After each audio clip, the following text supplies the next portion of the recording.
This was the day my friend and I went to the beach to see the ocean. The closer to the shore we got, the more we could feel the powerful presence filling the space around us, pulling us closer, toying with us. As the waters of the ocean came into our view, it seemed like our breath responded to the magnificence of the scene, as if suddenly there was more air to take with each breath, while more color and light was being poured into our eyes.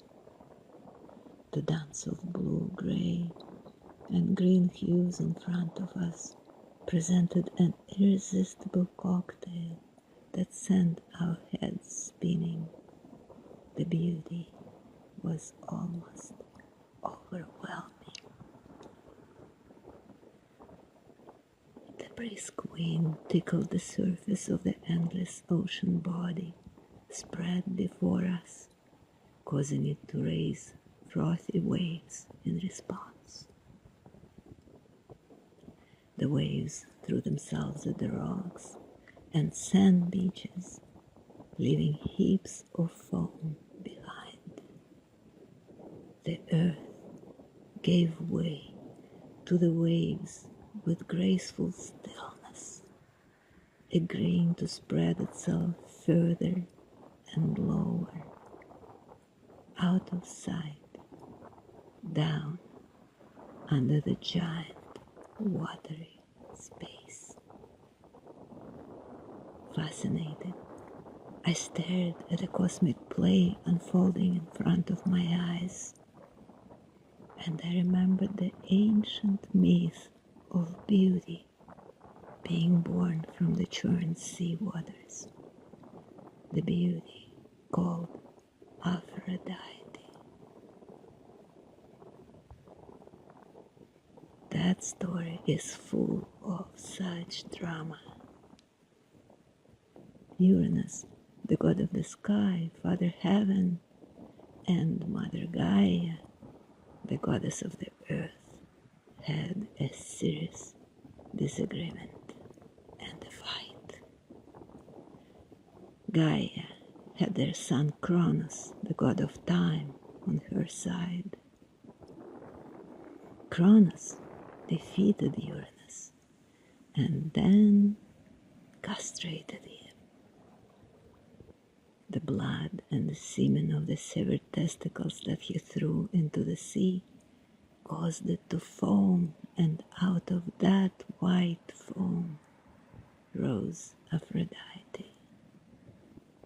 Her name reminds us about it, as Aphros means foam in Greek.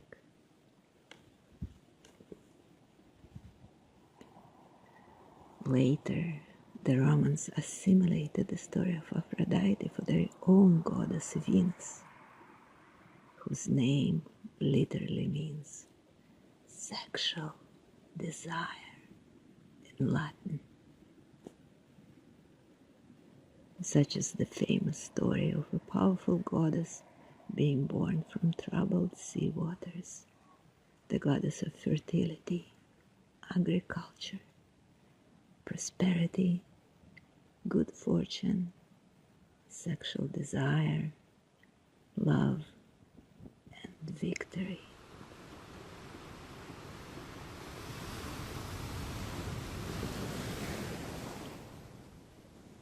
And, of course, the Aphrodite Venus story is not the only one that I could recall watching these frothy ocean waves.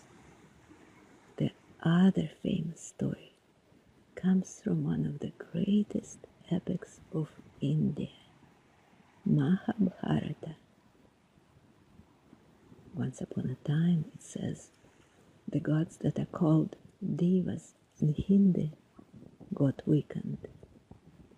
They started to lose the battle against the demons or asuras who were taking over the universe. So Vishnu, the supreme Hindu god, came up with a plan to get Amrita, the nectar of immortality, by churning the cosmic ocean. Now, that was not a small endeavor. The devas had to make a pact with the asuras to do it together and to share the Amrita between themselves equally. The devas, of course, had no intention of doing that at the end, but they were ready to do whatever it took to convince the demons to help them. So the asuras agreed. They liked the prospect of drinking the Amrita and becoming even more powerful than they were. They brought a whole mountain called Mandara to use as a churning rod. When the mountain started to sink into the ocean, Lord Vishnu took the form of a giant turtle to support the mountain on its back. The king of snakes, Nagaraja Vasuki, was used as the churning rope. The asuras held the snake's head, and the devas held its tail. Back and forth they pulled the snake, wrapped around the Mount Mandara, causing it to rotate, which in turn churned the ocean.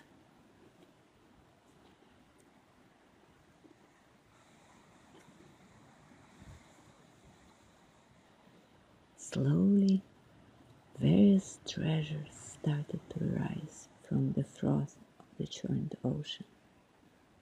Jewels, magical beasts and trees, Chandra the moon, Apsaras, the dancing spirits of the clouds and waters, and Lakshmi, the goddess of wealth, fortune, and prosperity. Like Aphrodite and Venus in Greco-Roman mythology, Lakshmi too rose from the troubled waters of the ocean.